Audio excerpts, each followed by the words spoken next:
मध्य प्रदेश के जबलपुर में स्वास्थ्य विभाग ने शहर में अलग अलग स्थानों पर चल रहे 122 क्लिनिक के लाइसेंस निरस्त कर दिए हैं। इन क्लिनिकों के लाइसेंस निरस्त करने के पीछे की वजह समय पर लाइसेंस के लिए अप्लाई ना करना है। वहीं डॉक्टर संजय मिश्रा ने बताया 31 मार्च को जब नवीनीकरण की लिस्ट का मिलान किया गया तो इन 122 क्लिनिक की तरफ से किसी भी तरह के नए लाइसेंस के लिए अप्लाई नहीं किया गया था। लिहाजा इस आधार पर क्लिनिक को लाइसेंस निरस्त कर दिए गए। डॉक्टर संजय मिश्रा ने कहा कि इन क्लिनिक की तरफ से भविष्य में किसी प्रकार का आवेदन किया जाता है तो उन पर विचार किया जाएगा। आपको बता दें कि बिना पंजीयन के क्लिनिक चलाना गैर कानूनी और अपराध की श्रेणी में आता है।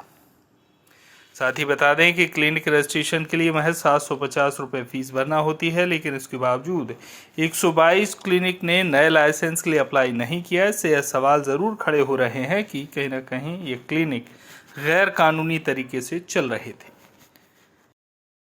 सर क्लिनिकों में क्या कार्रवाई है? देखिए, नर्सिंग होम हो या कोई भी डॉक्टर्स की क्लिनिक हो, पैथोलॉजी लैब हो, सोनोग्राफी सेंटर हो, इनका पंजीकरण मुख्य चिकित्सा एवं स्वास्थ्य अधिकारी कार्यालय से किया जाता है और अलग अलग टेन्योर रहता है। जैसे औसतन 3 साल का रजिस्ट्रेशन होता है और ये 31 मार्च को पूर्ण हो जाता है। इसके पूर्व इन क्लिनिक वगैरह को इसका नवीनीकरण कराना आवश्यक है। तो जब 31 मार्च तक लिस्ट देखी गई तो उसमें करीब 122 जो क्लिनिक थी, उसमें डॉक्टरों की क्लिनिकल प्रैक्टिस वाली क्लिनिक थी, पैथोलॉजी लैब थी, उनके द्वारा नवीनीकरण के लिए आवेदन ही नहीं किया गया था, तो उनको निरस्त किया जाता है, ये नियम है। उसी आधार पर 122 क्लिनिकों को हमने जो लाइसेंस है वो निरस्त कर दिए हैं। यदि वो पुनः इसके लिए आवेदन करेंगे पोर्टल के माध्यम से तो उनका पुनः पंजीकरण कर दिया जाएगा, यदि वो पूरे मापदंडों को पूरा करेंगे। तो यही एक कारण है। और ये मैसेज भी आपके माध्यम से सभी डॉक्टर्स को मैं देना चाहता हूँ कि जो भी अपनी क्लिनिक चला रहे हैं वो किसी भी पैथी के हों, उनका पंजीकरण बहुत आवश्यक है। बिना पंजीकरण के क्लिनिक चलाना एक कानूनी रूप से अपराध माना जाता है कि कल को किसी मरीज को कोई समस्या होती है तो वो कानून के दायरे में आ सकते हैं।